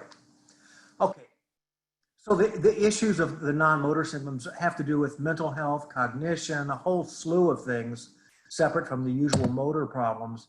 And this is sort of a listing of kind of the panoply of all the things that can go wrong in Parkinson's that don't necessarily, and in fact, usually don't respond to dopamine stimulation. And in fact, sadly to say, actually dopamine stimulation to help improve the motor symptoms can make all of or many of these problems worse. And we'll get to that in just a minute. We talk about things like pain, fatigue, low blood pressure, restless leg syndrome, bowel and bladder problems, skin and sweating. Some of those refer to disorders of the part of your nervous system called the autonomic nervous system, which is affected in Parkinson's, and actually we think may be affected in Parkinson's even before the appearance of motor symptoms, even before the tremor shows up or the stiffness and slowness. It may be years in the making. In fact, some work has found that, for example, restless leg syndrome, if you go back with a patient and go very carefully over their sleep history, turns out they've maybe had restless leg symptoms for a decade or more preceding the onset of the motor symptoms. Sleep disorders, trouble with speech, chewing and swallowing, and so forth. I won't be able to hit on all of these, but I've selected a few of the main ones that I encounter as the doc taking the phone call about the patient's problems. And very commonly, probably top of the list, really has to do with cognitive disorders related to Parkinson's disease. And we're going to go through that with you. But it's not just cognition, but it's also what we call affective disorders. And affective disorders are mood disorders, depression, anxiety. Occasionally we see patients with Parkinson's who have obsessive compulsive behaviors. And unfortunately, obsessive compulsive behaviors in this regard are more common in men. And so it's rare, but it happens that actually sexual obsessive compulsive behaviors can be quite problematic. And finally, paranoia, delusions, hallucinations. These are all part of a psychosis which can occur with Parkinson's.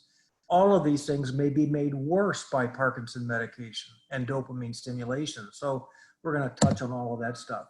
Now, with respect to cognition, the first thing out of the gate that I try to tell patients early on is, just because you have this diagnosis of Parkinson's, it doesn't mean that you will necessarily end up at a severe stage of Parkinson's. We grade Parkinson's clinically on something, well, different rating scales, but the one that's used most commonly is called the Hone and Yar scale.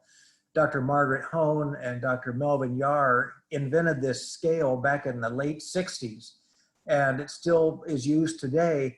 The Hone and Yar scale ranges from 0 to 5, 0 being basically normal and 5 being awful, kind of the worst case scenario. I think it's very important, a take-home message is that just because you have Parkinson's does not mean that you will necessarily end up in a stage 5. Now, it certainly happens. I would estimate around 20, at most 30%, but more towards the lower end of the spectrum of Parkinson's is going to end up with a Hone and Yar stage 5 disease. So, you know, I think that's meant to encourage patients that many patients stay in the stage 2 to 3 range or 2 to 4 range for the duration of their Parkinson's disease. Anyway, that's just something I like to point out. You know, when patients come to me and they've just been diagnosed with Parkinson's, sometimes you can just see the burden that, you know, they get. It's just this immense weight on their shoulders. And unfortunately, if you go to the internet and you Google Parkinson's, you know, many times you'll find information that would lead you to believe that Parkinson's is a death sentence. Well, first of all, Parkinson's doesn't kill you. Parkinson's disease in and of itself. Now, actually going back in history, in the pre-levodopa era, now bear in mind, levodopa was introduced as a treatment in 1968. And if we look at the pre-L-dopa and then after levodopa era, or Sinemet, as Dr. Lee said, that's the old brand name. But yes, Parkinson's disease did shorten your lifespan in the pre-levodopa era. But in the post-levodopa era, since the 1968, 69, Parkinson's does not shorten your lifespan. That's kind of an important point. Now, getting on to what I wanted to talk with respect to cognition. And the reason I kind of harp on Parkinson's not necessarily ending up as a advanced or stage 5 disease is people oftentimes think that just because they have Parkinson's, they're going to get demented. That also is not true. However, cognitive impairment is very common. And we now have a diagnosis called MCI, or mild cognitive impairment. Dr. Ronald Peterson at the Mayo Clinic in Rochester, Minnesota is the guy who really spearheaded this probably 15, 20 years ago. Now it's fully accepted as a component, not just of Parkinson's, but just of life, getting older. MCI would be a little more than just cognitive change related to getting older, because we all get some cognitive changes from getting older, and God bless you. You know, I mean, if you look at an 80-year-old's cognitive profile, and there'll be some strengths and there'll be some weaknesses just as a part of aging. MCI is a little more than just normal aging. So, MCI, mild cognitive impairment, is thought to be, if we think of cognition as on a spectrum of totally normal at one end and demented at the other, we've got this broad range in between. MCI encompasses that, it is that gray zone. It's recognized as a state between normal cognition and dementia. As has been alluded to, Parkinson's is now thought of as not just a motor disorder, but it's actually a complex brain disease, and that's why MCI fits into this.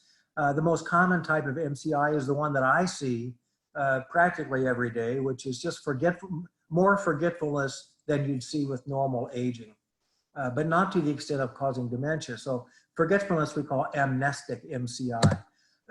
We can do office testing.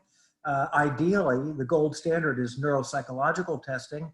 As Dr. Lee pointed out in his talk, ideally, the Parkinson's disease team includes a good neuropsychologist. But in the office, what I can do right off the bat is a brief cognitive assessment called I do the mini mental state exam, or MMSE. The MOCA is a little more specific, a more fine-tuned assessment, but the MMSE is super easy to do, and you can get a score, you get a number. Normal is 30 out of 30. If you're in the 24 to 27 range, we're concerned about MCI. If you're under 20, and definitely if you're in the teens, then we're concerned about actual dementia. As part of our evaluation in a patient with cognitive impairment, and actually a first timer for evaluation of Parkinson's, we get an MRI scan typically because we want to rule out structural pathology like tumors or strokes that can mimic Parkinson's. One in particular called normal pressure hydrocephalus, or NPH, can very much mimic Parkinson's, as well as not just the motor component, but also the cognitive component. We want to make sure that if you have NPH, this is a condition which is treatable and managed with a drainage procedure called shunting, which is actually a very safe procedure. So part of my evaluation, any good movement disorder evaluation, will be to check out to see is there something fixable. And that includes blood work, looking for any deficiencies like in B12, folate. You want to check your thyroid panel, and neuropsychological testing may be obtained, may not in all cases, but still it's good if you have that as an option. I want to go to a little bit of pathology here. On your left is a slice through the part of your brain where Parkinson's lives, more or less. And if you look on the top left, you see a slice through an area called the brain, midbrain, which is way deep in the back of your brain. The dark lines, those are dopamine producing brain cells. In the bottom slice, we see that there's not so much of that darkness there. That means there's been loss of dopamine producing neurons. And you can see adjacent, just next to it, in the upper slice, you see nice, big, fat, dark staining nuclei. In the bottom, there's hardly any. And if we go to the right, I want to point out there's a round, spherical, pink staining thing or structure. That's the Lewy body, L-E-W-Y. Dr. Lewy described this. It's the hallmark pathologically of Parkinson's disease. He described it like in 1903. And the reason I bring this up is we see this in plain Parkinson's disease, but we also get something called diffuse Lewy body disease. And this is something which is coming up more and more. I want to emphasize that in standard issue Parkinson's disease, the Lewy bodies are restricted to the upper brainstem, deep in the back. In diffuse Lewy body disease, under the microscope, we can see these little Lewy bodies, these little pink structures everywhere. I mean, distributed throughout your thinking cap, your cortex. In these individuals, the diagnosis of diffuse Lewy body disease occurs in the context of a person with mental status changes, not just cognitive, but psychiatric changes, what we call frontal behaviors. There are two types of frontal, and that frontal refers to the frontal lobe. In these individuals, they can be inhibited or apathetic, or they can be disinhibited. And these individuals may have bizarre behaviors, you know, taking off their clothes or walking outside naked or urinating, peeing in the corner, all kinds of strange stuff, as well as hallucinations. The thing about the diagnosis is these changes occur in the first year of the motor symptoms of Parkinson's. So patients with Parkinson's may develop this issue of dementia usually years down the line. If you have cognitive changes, behavioral changes early in the first year or two, then we have to be concerned about diffuse Lewy body disease. These patients also may display excessive daytime sleepiness or long periods of staring off into space. Again, mental status changes occurring early on or even before motor symptoms. We know that these folks can be very sensitive to certain medications, so the doc has to be aware of these hallmarks. And these folks have very early autonomic system involvement, the most common thing being something called orthostatic hypotension, which is fainting or near fainting caused by low blood pressure. But there's a whole slew of other autonomic symptoms. There is a Lewy body dementia association that I've listed here that can be quite helpful with information. This is a complex slide that just is what doctors are supposed to be aware of. I don't think patients really need to be concerned with all of these details, but I've kind of given you the brief rundown. Okay, let's talk about caregiving for Parkinson's patients. So we want to talk about early stage, mid stage, and late stage. And early stage, that's the time where all of us, Parkinson's or not, should be thinking about what do we want to do with respect to our legal and financial concerns, long-term care planning. And that's, you know, so crucial, I think, for all of us as we head into our senior years to start thinking about these issues. In addition, if we look at early stage dementia, we want to look at, you know, what treatments are available. Are there clinical trials that we can participate in, and what supportive services do we have? So in early stages, the caregiver may find that their loved one needs assistance with keeping appointments tracked. Many times I'll hear families say, yeah, we told dad this yesterday, and this morning he didn't remember that we told him about his doctor's appointment. Recalling, having word finding difficulties, losing track of familiar places or people, managing money, keeping track of medications, planning or organizing. Planning and organizing is part of what we call executive functions. And the executive functions are things like decision-making, multitasking, planning, judgment, and insight. These are things that can be affected and that the caregiver, that the loved ones will oftentimes notice. But we have to think about transportation, about driving. How do we assess driving? It can be a very touchy point to deal with. And we want to focus not just on the deficits, but also on the strengths and how we can help that patient remain as independent as possible. Parkinson's Foundation, wonderful resource, obviously, but you know, also for the dementia aspect, the Alzheimer's Association. Things that the caregivers may experience include denial, of course, fear, anxiety, caregiver stress, big deal. That's a big, you know, we have to look at the caregiver's well-being as well as the patient's well-being, because we need to help the caregiver remain healthy and strong, and dealing with things like anger, frustration, grief, and depression as a care partner. You know, how to take care of yourself. Getting plugged into a support network now, early on, taking advantage of those resources like the Parkinson Foundation, connecting with other care partners, support groups, just a wonderful opportunity to do that. We'll be getting back on track with all of those things in person, hopefully within the near future.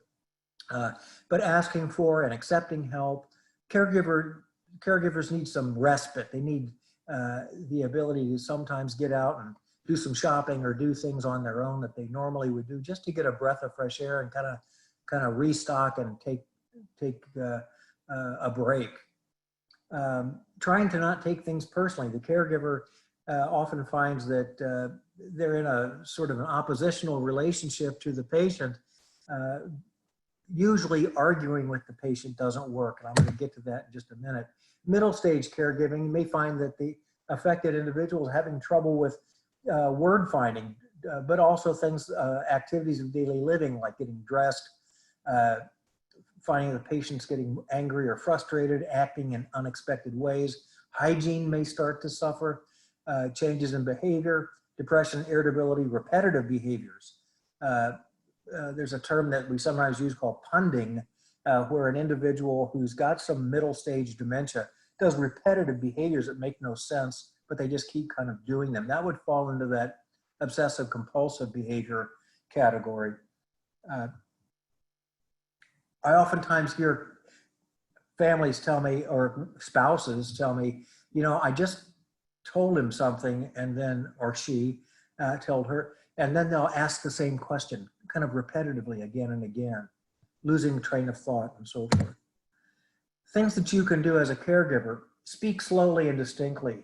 Sometimes I'll find that families, in communicating with the patient who has some cognitive decline, they'll try to include in a single sentence structure multiple points.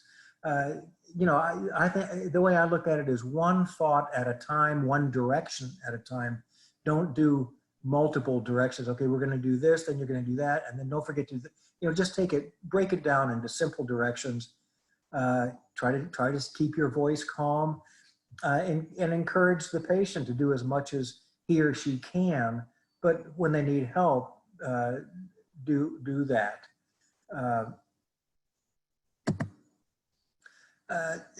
Bear in mind, the doctor has to be cognizant that the fact that Parkinson medications, dopamine medications, and others can have effects on cognition and behavior. So the doc needs to review the meds on a regular basis and be aware that there are a whole slew of non-Parkinson medications that can have side effects. And I've indicated specifically, make sure the doctor is aware of whether any medication, blood pressure, you name it, has any anticholinergic activity. That refers to a particular chemical in the brain. It's not dopamine, but it's acetylcholine. And medications that block acetylcholine or anticholinergic medications can exacerbate cognitive problems. Even over-the-counter antihistamines, you have to be careful. So over-the-counter meds for allergies, sleep medications, all can have these anticholinergic and antihistaminic side effects, as well as bladder medications. If you have an overactive bladder, we see these advertised all the time, but a number of these bladder medications can affect your short-term memory because they have anticholinergic properties. If we decide at a stage where now they're kind of struggling with their cognition, then we talk about what are some medication options. There are a handful of meds. I've listed some of them here. I typically try donepezil, used to be called Aricept. This is a very safe, medically benign medication that's very easy to use. It provides benefit, in my experience, maybe in 20 or 30% of patients. It usually doesn't do much, but it's worth a try. And so I will give a patient donepezil starting at 5 milligrams for a month, and then 10 milligrams, which is the standard dose, for a trial of about 3 months or so, just to see if it makes a difference. And sure enough, occasionally someone will get a good response, and the family notices that mom or dad seems sharper, seems to have less of this repetitive asking the same questions and so forth. So it's worth a try. Sometimes these other medications are worth a try as well. Some studies have found that the combination of donepezil and memantine, Namenda is the old brand name, that combo can be beneficial. Worth trying and certainly worth discussing. The first thing that I would recommend for a patient, in fact, I just got this phone call yesterday from a gal who had DBS actually, so she's had Parkinson's for a while, and she called and said over the weekend she was having problems with some hallucinations. She thought there was a little girl in the house. And so the first thing I do when I see a change in mentation or behaviors is we need to first rule out a medical issue, most commonly a urinary tract infection. So that, sure enough, she went in, and actually she told me, you know, my urine seemed like a little darker and it was a little more smelly. And sure enough, she had, very commonly, bladder infections can cause a change in mentation and cognition, hallucinations, delusions. Check the medication list. If we need to use something to try to calm down hallucinations, my first choice is quetiapine, but there are others. Clozapine is perhaps, well, in fact, not perhaps, it is definitely the most effective, but unfortunately it has a side effect which can be potentially fatal, so it's rarely used. It can have an effect on your bone marrow, but when push comes to shove, sometimes clozaril or clozapine is a great option to have, as is this newer one, pimavanserin. But Seroquel or quetiapine is usually what I start with. It's usually not helpful to argue with somebody who's having an hallucination or delusion. Try to keep calm, try to be reassuring. Again, telling your spouse that no, there's not somebody sitting in the chair over there and getting into an argument about it usually doesn't help. So you have to kind of go along to get along and stay calm and redirect the individual's attention to something else and kind of get their mind from focusing on the hallucination or delusion. That's me. I'm at St. John's in Oxnard, and we're gearing up to start our DBS program here. So anyway, that's what I got. Thanks for your attention.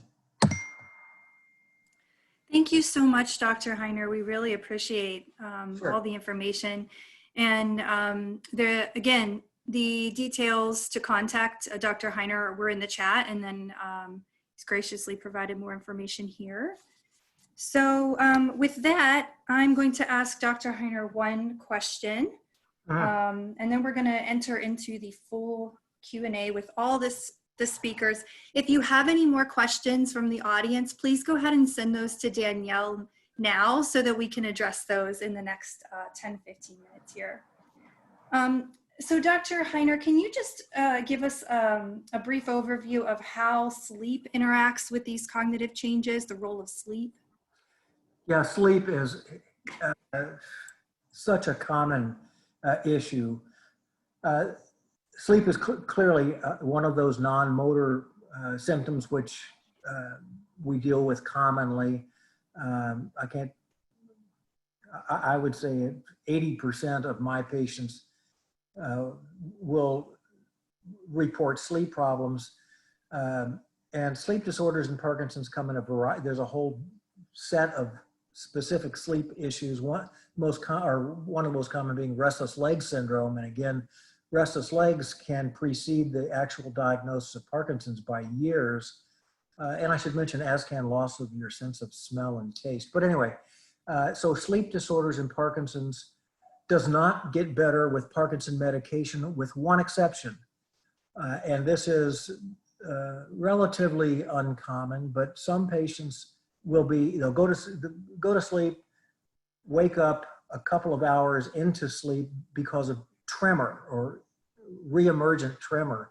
And if that's the case, then adding a long-acting levodopa, controlled release, 5200 at bedtime, sometimes is the right thing to do, or a dopamine agonist like pramipexole or what have you. Unfortunately, that's easy. That's an easy one to address. The more difficult ones are the ones that are kind of in the sleep fragmentation area, where a patient may have trouble falling asleep, or more commonly, difficulty maintaining sleep. And you know, what do we do about that? Well, you want to maintain a good sleep hygiene. That is, go to bed at a regular time, avoid exercise or certain foods and drinks after a particular hour. Of course, any stimulant medication or any stimulant like caffeine or others can exacerbate this issue. Alcohol, certainly to be avoided. But is there something you can take to help your sleep hygiene, to help your sleep quality? Melatonin commonly comes up as something to try. It's a quote unquote natural, so it's found in the vitamin section. My own personal experience has been that it helps sometimes, it usually doesn't. The trick with melatonin is you have to take it about 2 hours before bedtime. Melatonin is helpful for things like jet lag and sleep phase disorders, where you have people where they got their days and nights turned around. So taking melatonin at a low dose, by the way, like 1 milligram to 3 or 1 to 3 milligrams 2 hours before bedtime may help. But then, you know, there's a whole sort of a list of things that can be tried. Unfortunately, a lot of, in fact, all of the over-the-counter sleep aids contain medications, essentially Benadryl. So if you have a Advil PM or Tylenol PM, the PM part is Benadryl. Benadryl is an antihistamine. It's an anti-allergy medication. Of course, the antihistamines can affect a person with Parkinson's thinking processes, as I mentioned earlier. So it can be tried cautiously. Then you kind of move into the prescription medications for sleep. I'm not a big fan of prescription meds for sleep, like Ambien or lorazepam. They do work, but you get into all kinds of problems with confusion, exacerbation of hallucinations, and so on. So things are available, but need to be discussed fully with the prescribing doc. That's great. Thank you so much. I know that's a big question for many people. Okay, so with that, I'm going to go ahead and hand it off to Adeline. She's going to ask the remainder of the questions over the next 5-10 minutes. Adeline Ramirez. Hey everyone. So I'm Adeline Ramirez, or Addie, Program Coordinator for the West Region of the Parkinson's Foundation. And I want to begin by thanking our speakers for their time today. And let's get to this. So the first question is for Dr. Petzinger.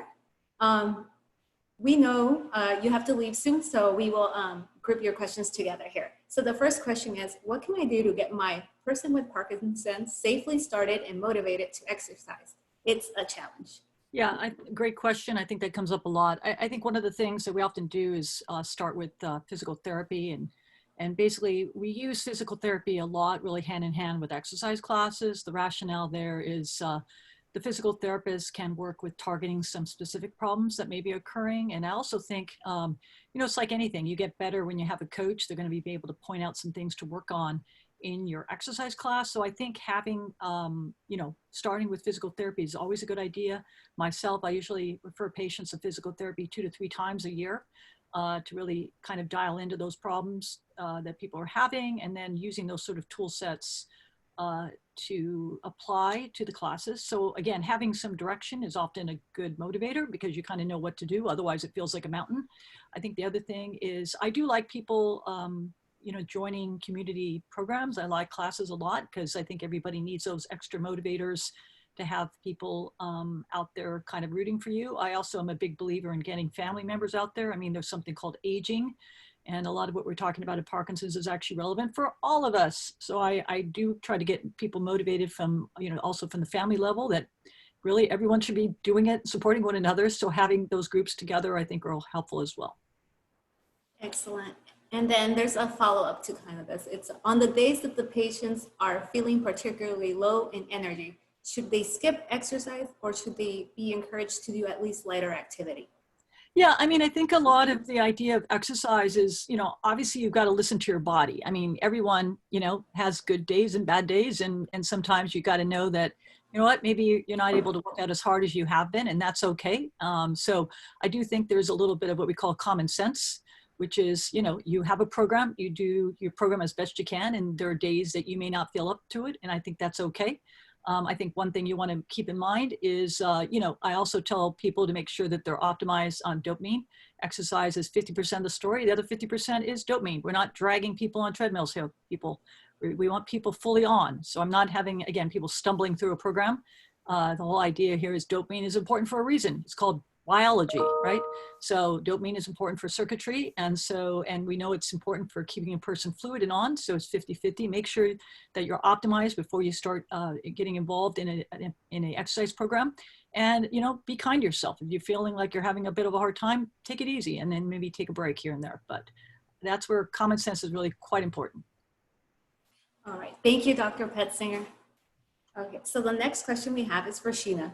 If I had hip surgery, can you modify stretches and exercises for me so I can take a class?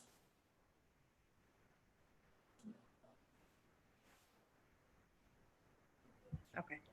Absolutely, yes. We start with when we have new students for Rock Steady, we always do a one-on-one assessment. They fill out paperwork, and anytime anything changes, such as a surgery, you would discuss that with your coach. That way they have the information to keep you safe, and we are trained in those modifications. So absolutely.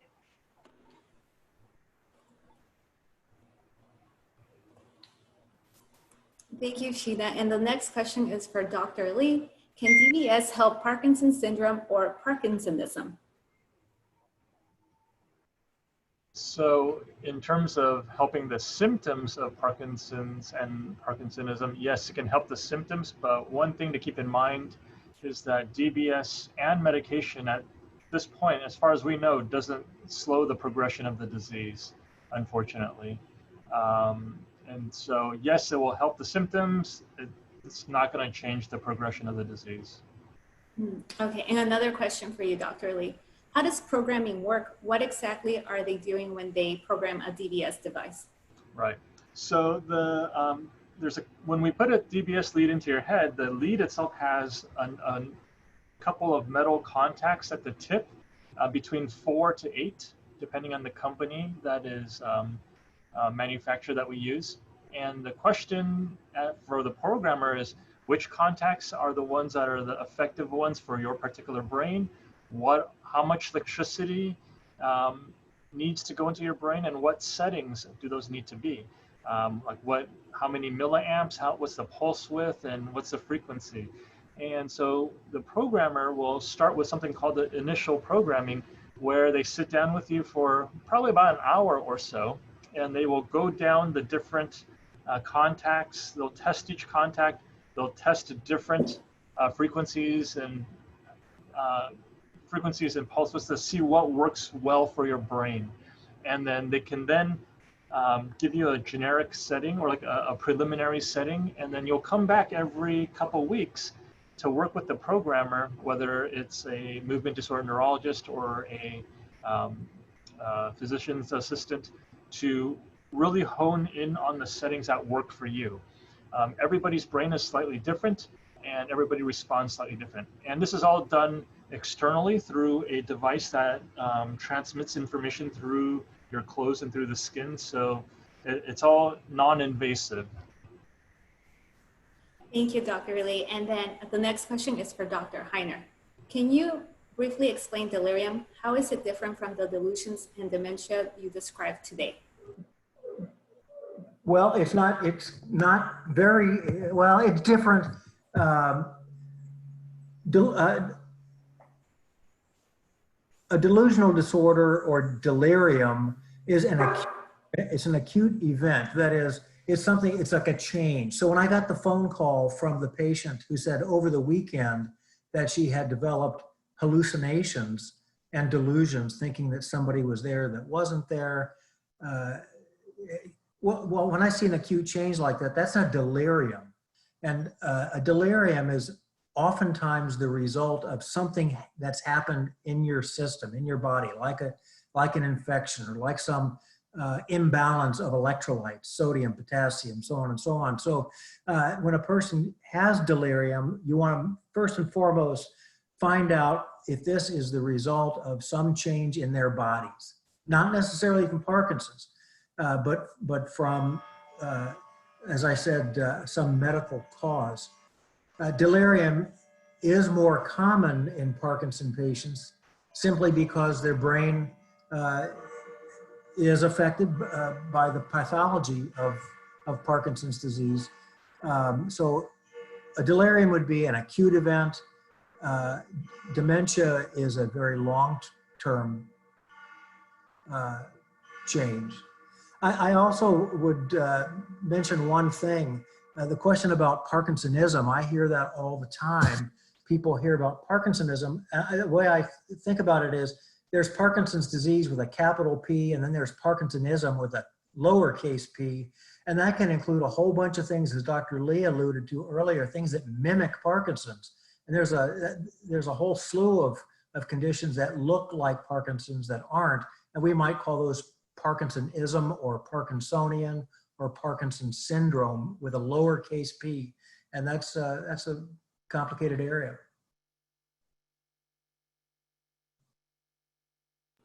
Thank you, Dr. Hiner.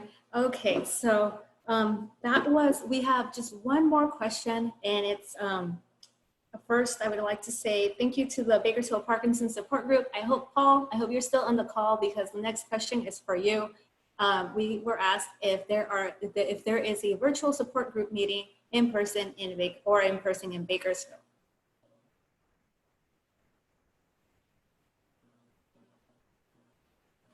Yes, Oh, you're muted.